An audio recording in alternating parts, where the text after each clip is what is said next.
Hey everybody, welcome back to another Inktober prompt. It is day 9, Precious. So far we're doing pretty well on these prompts. Let me know if there's anything in particular you'd like to see me make a video of. If you're here for the Inktober prompts, then that's cool too, but I just want to make sure the few subscribers that I have are entertained in getting what they thought they were getting when they subscribe. I have a few time-lapse speed paints that I've done on the iPad, and I have a few more that my iPad has saved, and I was thinking of uploading them once Inktober is over. Anyway, moving on.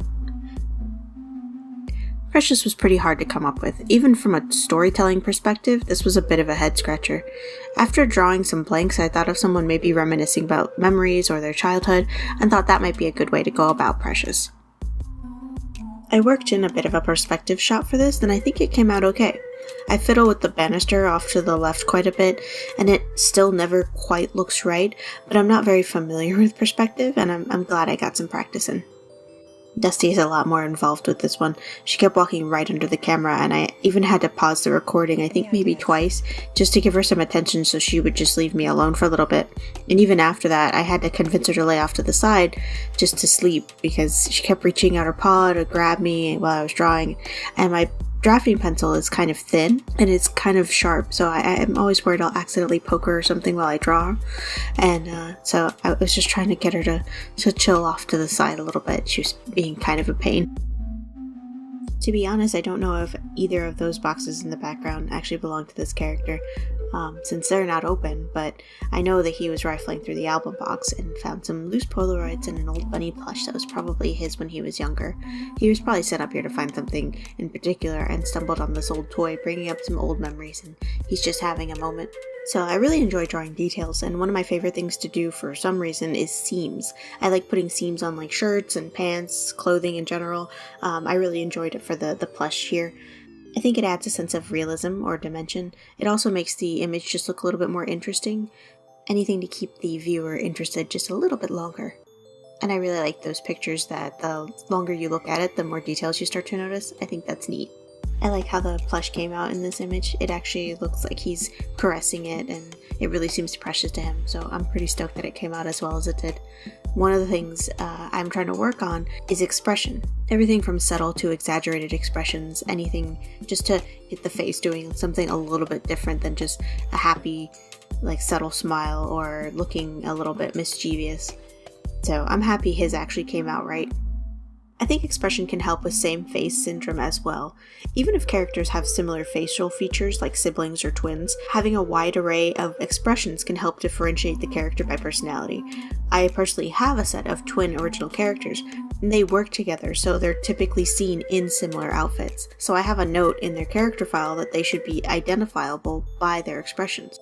And this is just something that I've observed that I wanted to try to help with that kind of a situation, especially in something like if you have two characters that are supposed to have the same face. Any ideas?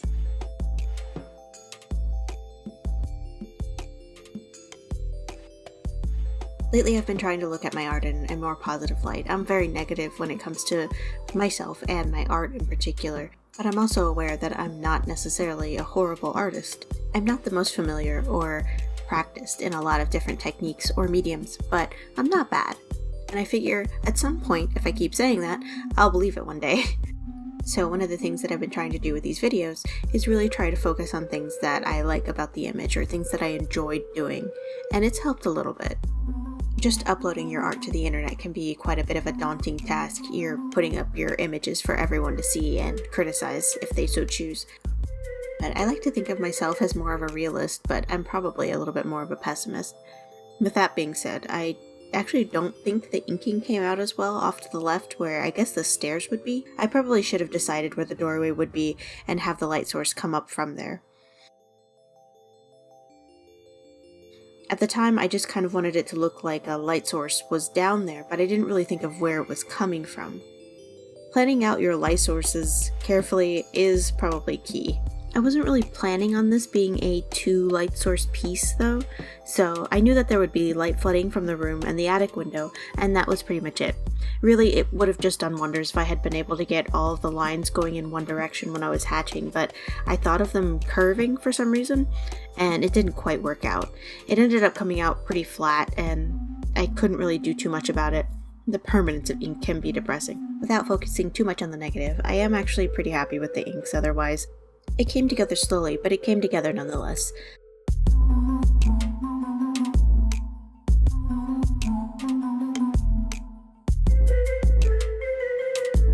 The back wall is super streaky, but that's because the one marker is drying out and I just could not get it to blend.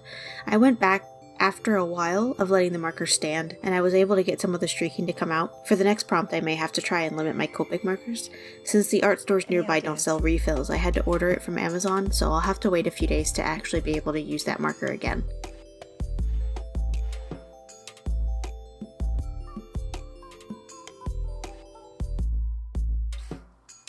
If you enjoyed yourself, please be sure to come back tomorrow, and I will be attempting to upload all 31 days of Inktober. I know, crazy, right? If you have any comments or suggestions, or if you just want to share your idea from today's prompt, leave it in the comment section below. Even if you aren't doing the official list, or if you're doing Drawtober or anything like that, I'd really like to see your art. Anyway, thanks again, and I'll see you tomorrow. Bye!